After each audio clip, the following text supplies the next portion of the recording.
berdasarkan penjelasan yang kagak pegah lang ulumul Quran, hanjit tabaca menyo mushaf nyan hanai tameng dalam kiraah yang 10 buah riwayat. Karena nanti 10 buah riwayat Quran. Na kiraah 7 yang mutawatir, na leboh tut yang hanatuk tingkat mutawatir. Tapi konsyat di balik kiraah 10 nyan nyai tameng lang kiraah syad. Menyo ada yang menulis dalam mushaf Fatimah buno hanai tameng dalam salah sabuh daripada kiraat 7 atau 10 yang penting hanya baca dan harim baca dalam sembahyang. Tak baca dalam sembahyang harim dah hansa.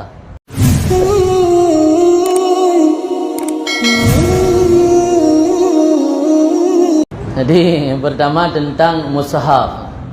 Memang ketika Rasulullah wafat banyak mushaf yang beredar, sehingga dikenal dalam kitab Ulumul Quran dijelaskan nama mushaf Sayyidina Ali, nama mushaf Ibni Mas'ud dan nama mushaf sahabat-sahabat yang lain. Karena dahulu Rasulullah tidak membukukan Al-Quran. Beliau hanya meriwayat secara mulut, meriwayat melalui mulut. Para sahabat kedengar, sehingga Al-Qurannya dalam bentuk bahasa-bahasa Arab yang berbeda versi. Setelah Rasulullah wafat, masa Abu Bakar sudah muncul ide-ide untuk membukukan Al-Quran. Apalagi setelah banyak sahabat yang menghafal Al-Quran yang wafat dalam peperangan. Tapi karena Abu Bakar tidak lama berkuasa, hanya 2 tahun, dan ada persoalan yang lebih rumit masa Abu Bakar, iaitu banyak orang murtad. Jadi persoalan membukukan Al-Quran yang kesampingkan nilai, anakan dijadikan yang utama.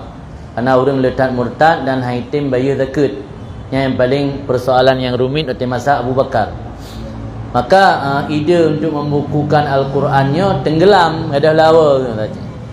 Sudah masa lihan Ali Abu Bakar muncul Khalifah Umar bin Khattab. Masa Umar bin Khattab pun masanya tengah ekspansi Islam besar-besaran ke luar negeri ke.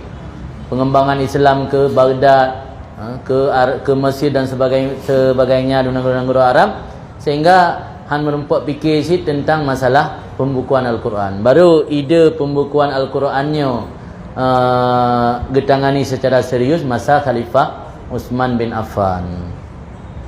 Watengnya dari ubena riwayat-riwayat Al-Quran yang nama mushaf Sayyidina Ali, mushaf Ibni Mas'ud dan mushaf-mushaf yang lain, lega kumpulkan oleh para sahabat-sahabat Nabi, gesepakati bahawa mushaf yang bukukan oleh Khalifah Utsman bin Affan yang dijadikan pedoman. Tinggal dengan kan gepegat napa dumbo, gekirim unang ro Kufah, gekirim unang ro Basarah, gekirim Makkah dan ditetapkan di Madinah sebagai daerah yang menjadi pusat kekuasaan Islam dengan. Yang dalam sejarah sedikit banyak je yang kali kita baca-baca dalam kitab.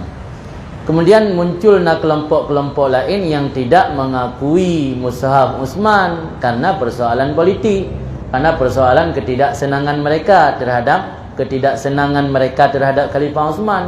Contoh itu pengikut Syiah Fatimiyah itu, yang awaknya nak Quran mushaf roy, tak mushaf Sayyidina Fatimah, ada mushaf daripada Fatimah benar.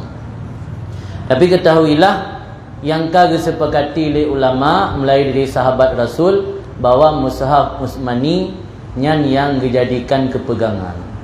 Persoalan terjadi perbedaan kelompok di luar ajaran yang menjadi mayoritas dalam Islam, ia kan persoalan hal baru. Mulai lihan dari Rasulullah, mulai muncul aliran-aliran yang berbeda dengan kelompok-kelompok mayoritas. Jadi lagi tanya berdasarkan penjelasan yang kagak pegah dalam ulumul Quran, hanjit tabaca menyo mushaf nyan hanai tameng dalam kiraah yang 10 buah riwayat. Karena nanti 10 buah riwayat Quran, na kiraah 7 yang mutawatir, na leboh tut yang hanatuk tingkat mutawatir. Tapi konsyat di balik kiraah 10 nyan nyai tameng lang kiraah syad. Menyo ada yang menulis dalam mushaf Fatimah buno hanai tameng dalam salah sabuh daripada kiraat 7 atau 10 yang penting hanya baca dan harim baca dalam sembahyang. Tak baca dalam sembahyang harim dah hansa. Tapi nyai tameng lang kiraat 10 atau kiraat 7 yang jeut. Menan le peroken pegangan kegedanyo. Masalah kelompok lain punya masalah sendiri yang urusan mereka, urusan nyo.